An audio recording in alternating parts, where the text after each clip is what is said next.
Good evening, everyone. So sorry for the delay, but as life is always happening, so it's technical difficulties. But anyway, thank you, everyone, for joining me tonight on the Hustle and Shine podcast with the Diamond Heist Takeover. My name is Jessica Newman, aka the Culture Keeper of the Diamond Riders, and I will be your host tonight. This is I think my second Diamond Heist since I've been a Diamond Rider. So I'm extremely excited. It's Women's History Month, and the theme this month has been her story, her journey, her legacy. I had two awesome guests scheduled to come on with me, but they are having some technical difficulties right now and some issues that we're trying to work on backstage. So while my male MVP is helping them out and getting them all situated, we're going to get this show started and do what we do best, which is hustle and shine. So our guests are two sisters that just started their own online community called Motherless Sisters. This was a community that they built because they recently lost their mother and they wanted to have a space where women who lost their mother can come together and just build community and be able to discuss the grief, the pains, the journey of not being able to have your mother in your life. I thought this was going to be an awesome interview because this relates so much to my own life personally.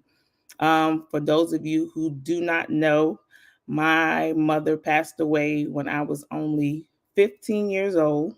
So my journey without my mother has been very long, very hard, and it has taught me a lot. Being 15 and just losing your mother so unexpectedly, you don't even know where to begin. Actually, when I first found out that she was sick, I thought, oh, it's just something, that mothers go through. She'll get sick, she'll get better, and we'll continue to move on life as usual. But that wasn't her story. My mother died at the age of 51 from colon cancer, and we didn't know she had it. And by the time we found out, it was already too late and the cancer has spread. So I went from being a free will go getter 15-year-old to having to deal with and cope with the death of my mother. At the same time, being a teenager and dealing with teenage hormones and emotions, I was trying to figure out how to manage and live this new life that was created for me without me wanting to be a part of it.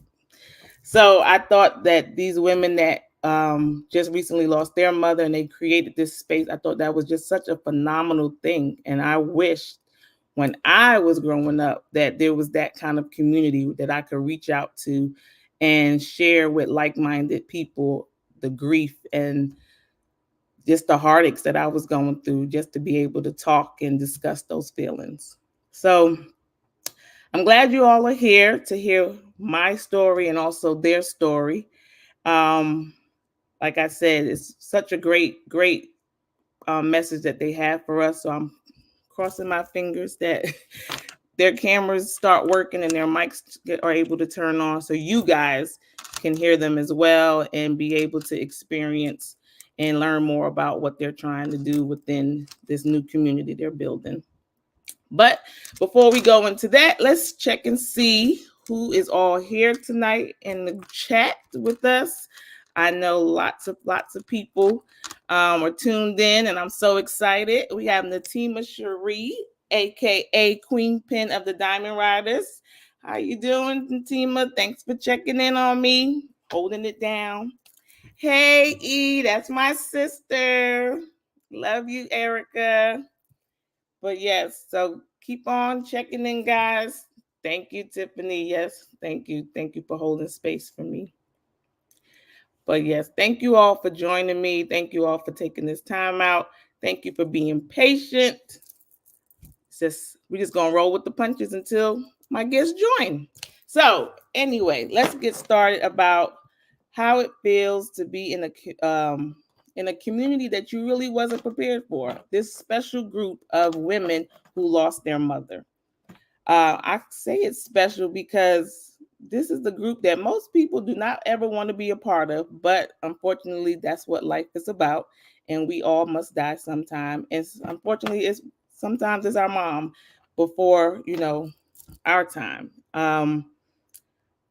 This community is not like your typical community. When you are a part of this group of women or men who have lost their mother, it just takes a lot out of you. You have to learn to live this life without having that person that you can just call on. Hey, Ma, how you doing? This is what's going on.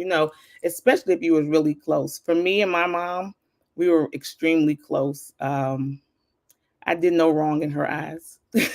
You can ask my siblings. I was the baby and the special one. They'll tell you all the great stories about how I never had to clean or do any of the things that they had to do, but I did no wrong in her eyes, and I loved her to death. And I just knew that she was always going to be there. Even while she was sick, my prayer was, God, don't take her away from me. I need her more than you need her. But clearly, he needed her more than I did.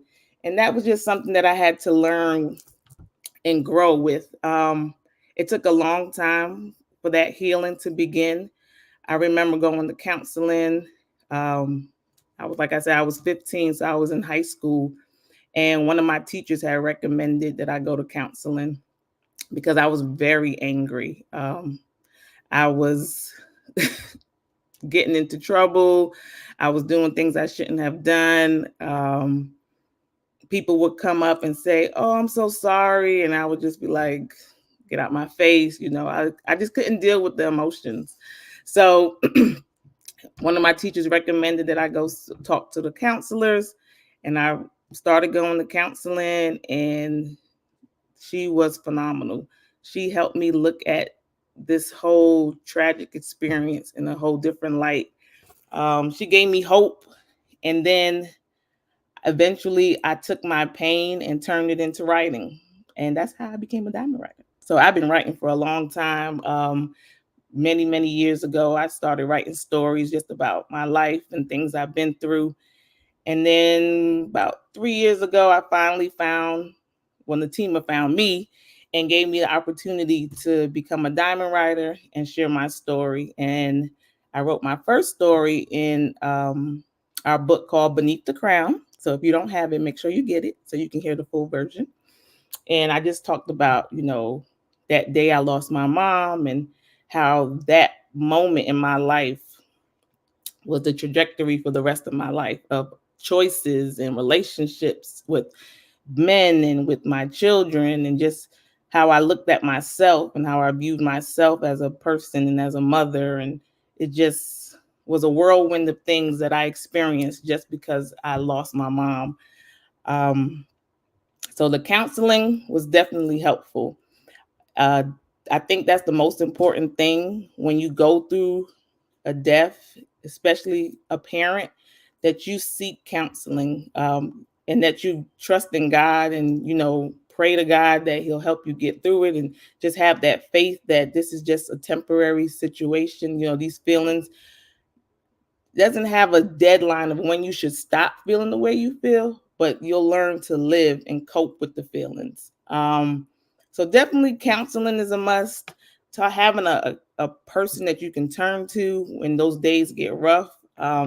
I had a phenomenal best friend back then who's still my best friend now, and she will call me every holiday, every anniversary.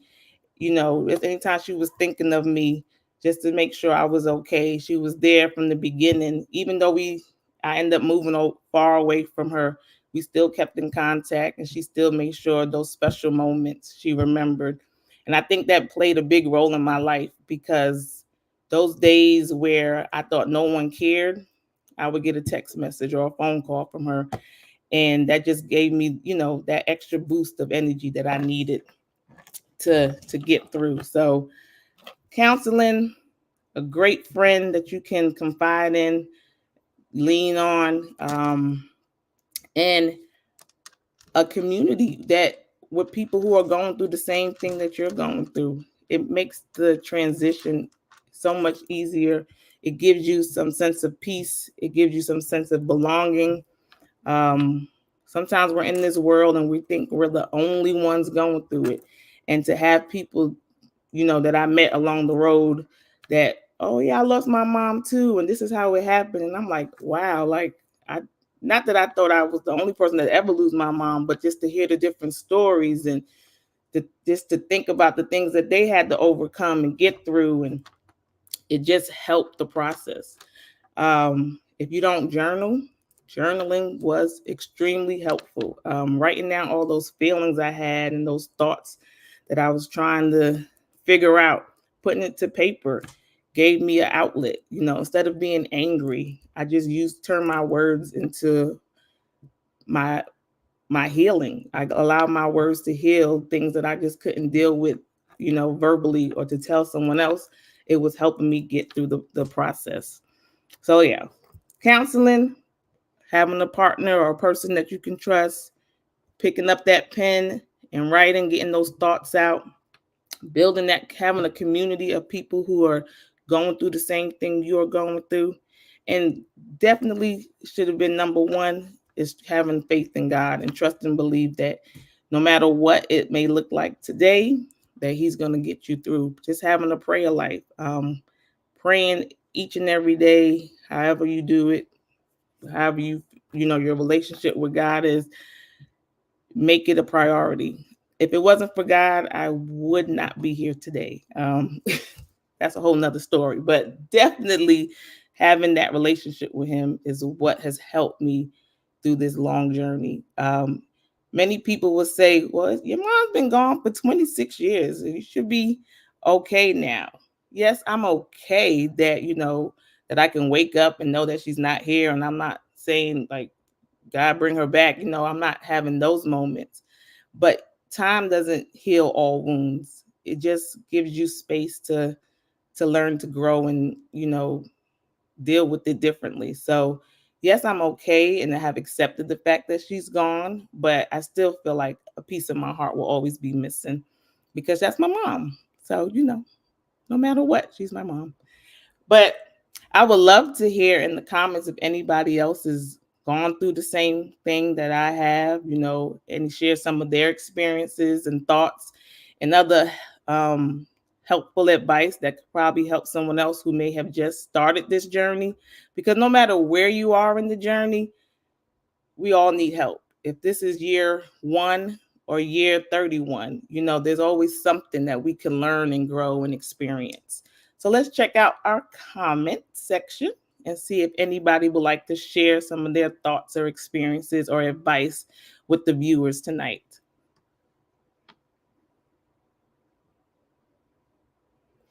Yeah. Yes, Tiffany. Cop those books, guys. Pretty Broken, Beneath the Crown, Valiant Transparency, and our soon to release book for 2024. She is. Definitely make sure you get those books from the Diamond Writers. Mel said that great support system is so important. It makes a huge difference. Yes, Mel, it definitely does make a huge difference. The more people that you have in your corner, the better you'll feel. Ramos said, right on. Thanks, Ramos. Tell us how you uphold her memory. So for me, I remember the first couple of years after she passed, my siblings and my dad and I will all get on the phone, like especially for her death anniversary, and we would talk about, something that she did or that she said, anything that we remembered, and we would share that moment. And then as those years went by, my sister was saying that we shouldn't celebrate her death anymore. There's just kind of sad, like, oh, she died on this day, and that we should just have discussions about her regularly. So anytime we have a moment where somebody says something she said, or we saw a picture or a video, we just share those memories with each other. And I think another important thing for me was making sure I share those memories with my children, because unfortunately they never got to meet her. So I share pictures of her and stories, and I tell my kids things that she used to tell me, and hopefully that, I can leave them with a little bit of her, and that they can see some of her inside of me, and learn who she was.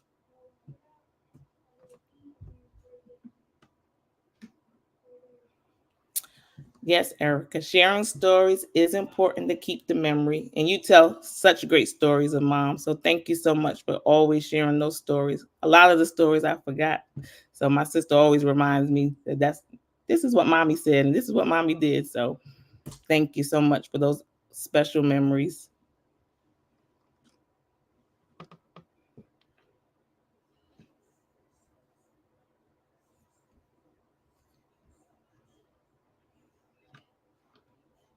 Well, um, like I said, there's so many important things that we need to have in our life when we're dealing with grief. When you lose a parent, there's no book that tells you this is what you should do and these are the steps that you should take.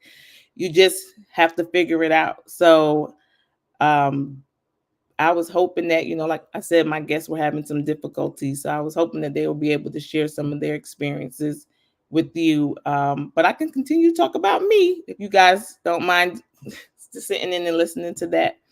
I can remember that point, that pinnacle point in my life, that I decided that I no longer wanted to live in misery and be sad and just wallowing in my grief. And I remember I wrote down in my journal how I was feeling, and I just decided that I was going to just take back my life, take back my sanity, take back my joy, because I lost it so long ago and I didn't know what happiness really looked like. So I just one day decided, like, I'm just not going to be sad anymore, and I'm going to just celebrate her the way she would want me to celebrate her. And that was just a conscious decision I made. Was it an easy choice? Nope. But it was a choice that had to be made. I couldn't keep wallowing and being weary. I had to get my strength back. I had to find who I was without my mom. I was living as a child who was longing for her to come back, and I had to figure out, well, how am I going to live these next 20, 30, 40, 50 years without her? I only had 15 years. So how do you set your life up for the next 50 years without your mom? Like, what does that look like? So I decided that I had to be who she wanted me to be. And I had to dig deep and discover that for myself. And I realized that she wanted me to be stronger than who she was, be the better mom, be a better wife, all those great things that she already had instilled in me. She wanted me to go out here and be the best at all those things. And I think it took a long time for me to realize who I was, and that I was a good mother, that I was a good wife, a good sister. I just didn't want to accept those things because I think I felt like, well, she's not here to enjoy any of that. She's not here to be a part of that. So why would I want to be this great person and she can't see it? But then I realized that no matter where I'm at in life and what I'm doing, she's always going to be a part of me. She made me. She's the reason why I am who I am today. So I had to tap into that and know that her greatness was already inside of me. And once I realized that, I knew I could do anything, because she was just that kind of person. There was no telling her no. She can just go out here and live her life, and she did it unapologetically. She didn't care who you were or what you said, or you could be the cop down the street. She'll tell you how she felt and kept it moving. She wasn't afraid of no one or nothing, and she lived her life to the fullest. And once I realized that person was inside of me, then that's when I decided, then I need to live my life to the fullest, and let the sadness go away and be happy, be a part of that. Let's go back to our comments real quick and see if there's any questions or anybody has any comments. Hello, Cousin Luz. Find positive ways to celebrate their birthdays and their days of transition, like going bowling, dancing, movie night, and family outings. But make it in memory of them so they are not forgotten. I love that, Luz. Great, great advice. Yes, definitely keep them a part of the new memories. Yes, love it. Tell them how we talk about if heaven had visiting hours. What will we ask her? Oh, we just had this conversation not too long ago, and one of I think it was me said I wanted to know if she was proud of me, if she was happy with where I was at in life.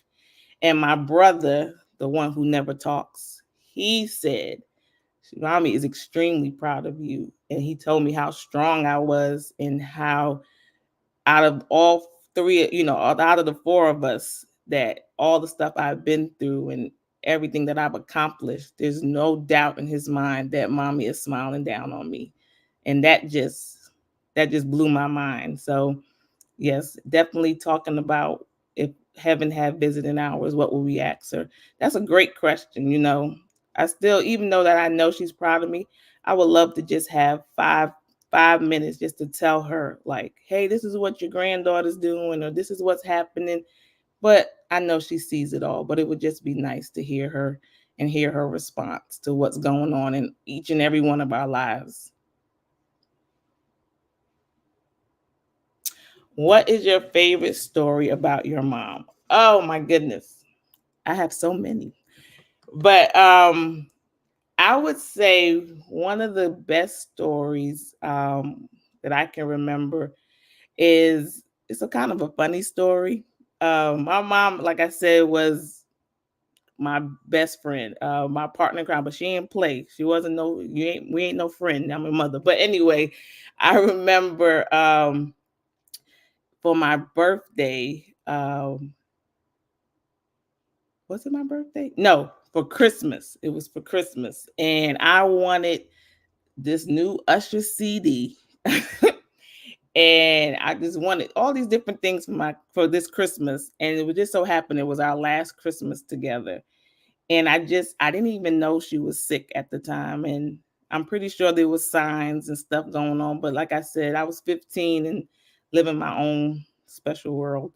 But she went and got me this CD, and I don't even know how she got it. Like, like how do you even know who Usher is? And I just the look on her face when she gave it to me, the joy that she had. I still remember that. I can remember a conversation we had when she was in the bathroom one day, and she said, you know, you'll have 50 fathers, but only one mother. So never forget me. And I'm like, Mom, what are you talking about? You're not going nowhere, So I have tons of stories. I remember my brother sucking his teeth and getting thrown through a window because he sucked his teeth at her. And she never fixed the window because she said she's leaving it there for the rest of us to remember. So she was a character. You don't play with Miss Sheila.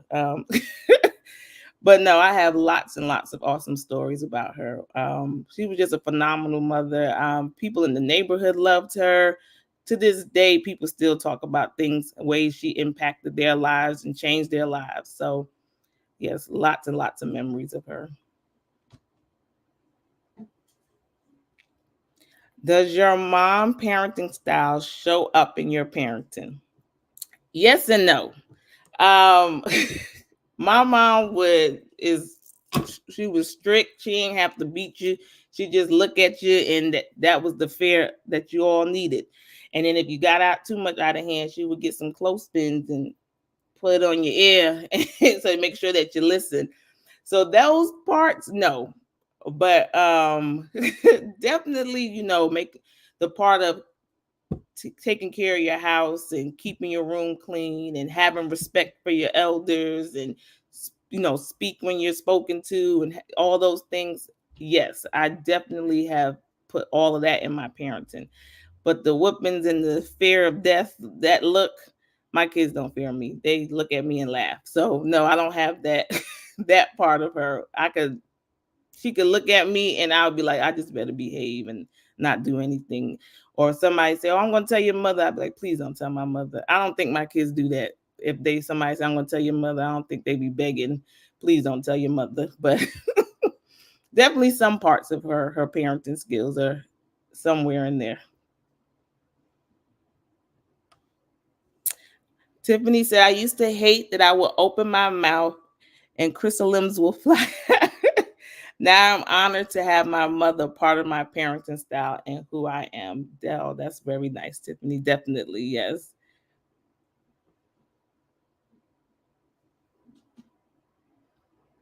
Hey, Keisha, that's my boo. Tiara said, "I'm sure she is smiling down on you right now. It's the smile for me." Oh, thank you, Tiara. Y'all see, I got those braces off. I just keep smiling. Yes, after all these years, my mom has the look. Listen, Tiara, that look was serious. I'm telling you, you'll stop in your tracks. You'll think twice. That's it. That's all I needed was the look. She didn't even have to open her mouth.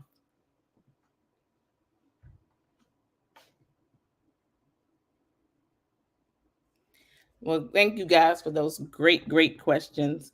Um, let's just recap, what we've been discussing tonight, just how grief is so, difficult and it's so different for everyone.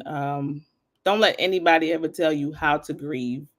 Um, like I said, it took a long time for me to realize that what my grieving process should look like. And that was just my personal grieving process. It's not for anybody else.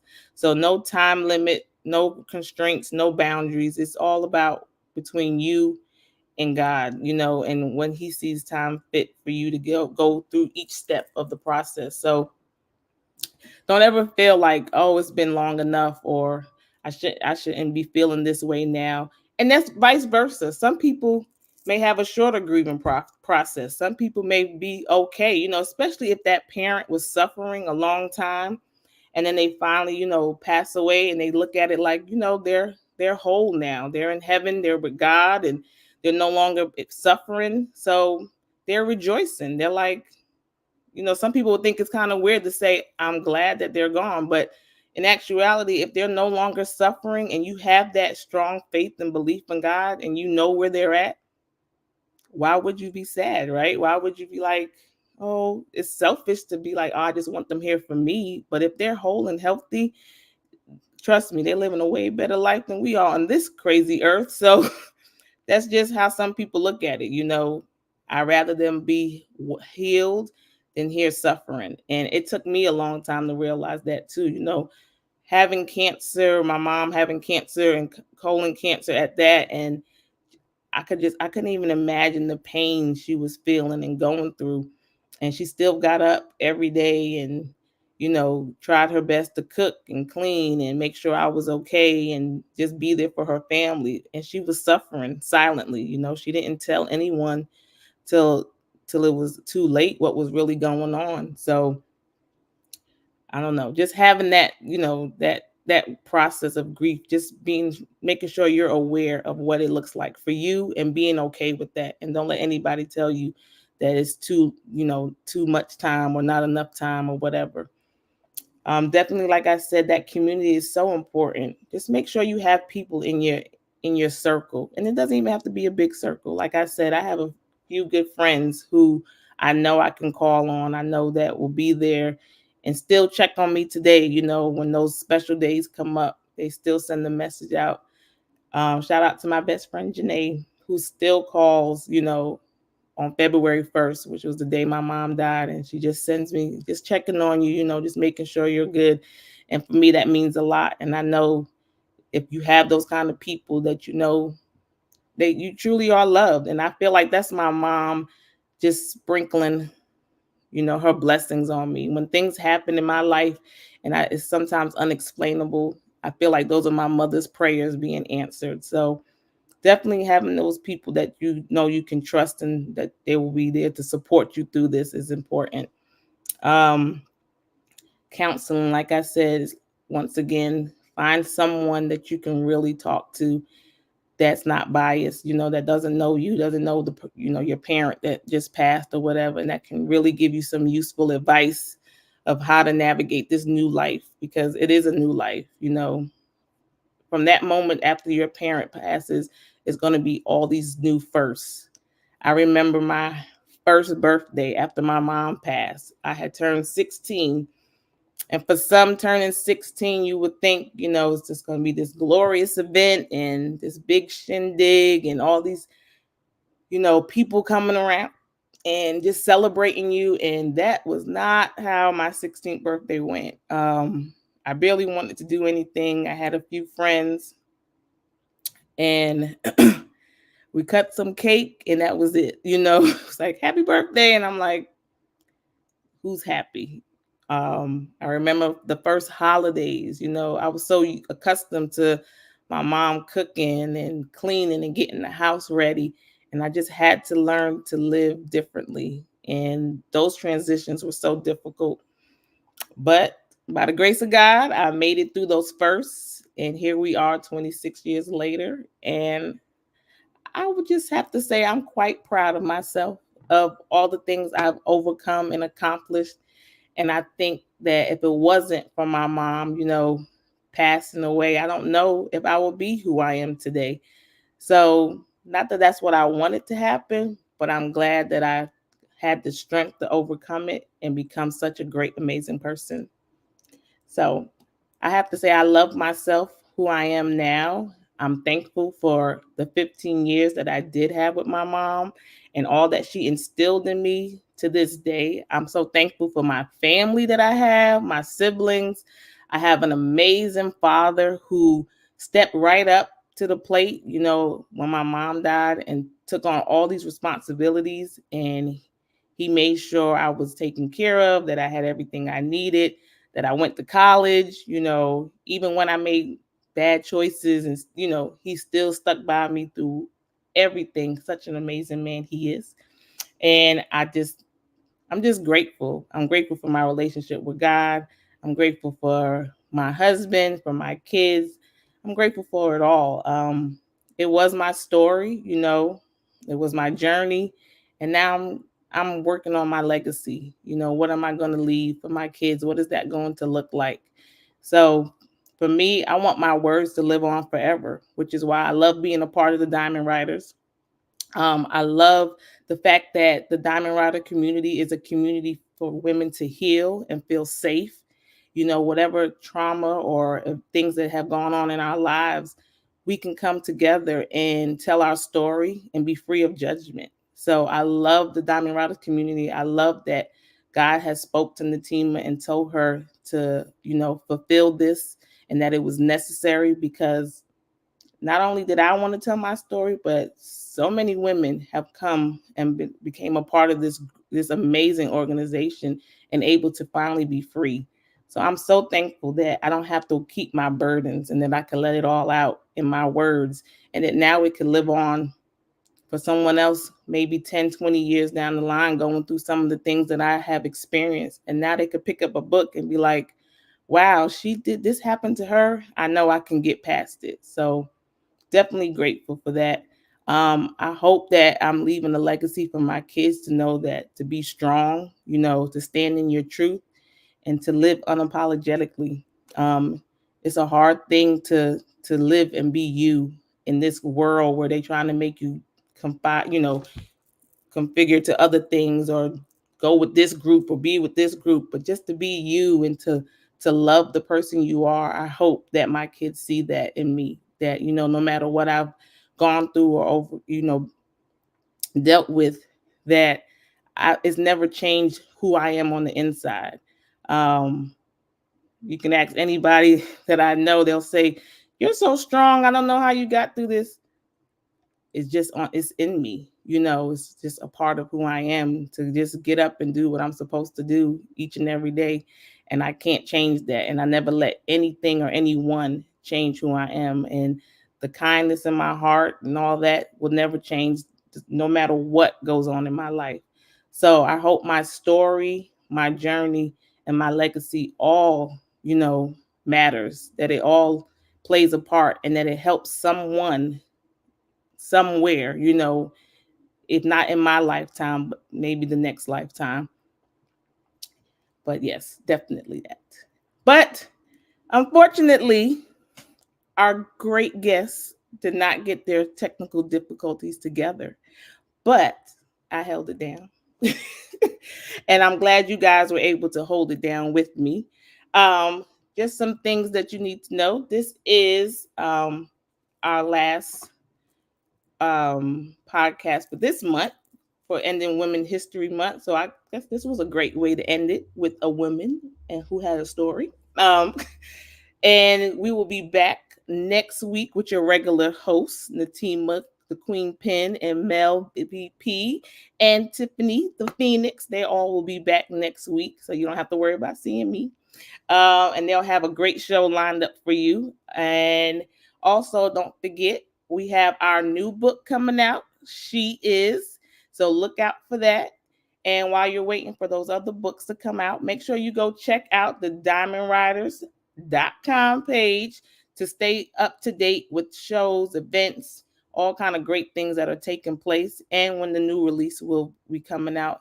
And if you would like to purchase stuff from our Shine Sparkle Market, you can go onto that website and purchase books or shirts. Like I have my Diamond Rider shirt on. We have great apparel on the website.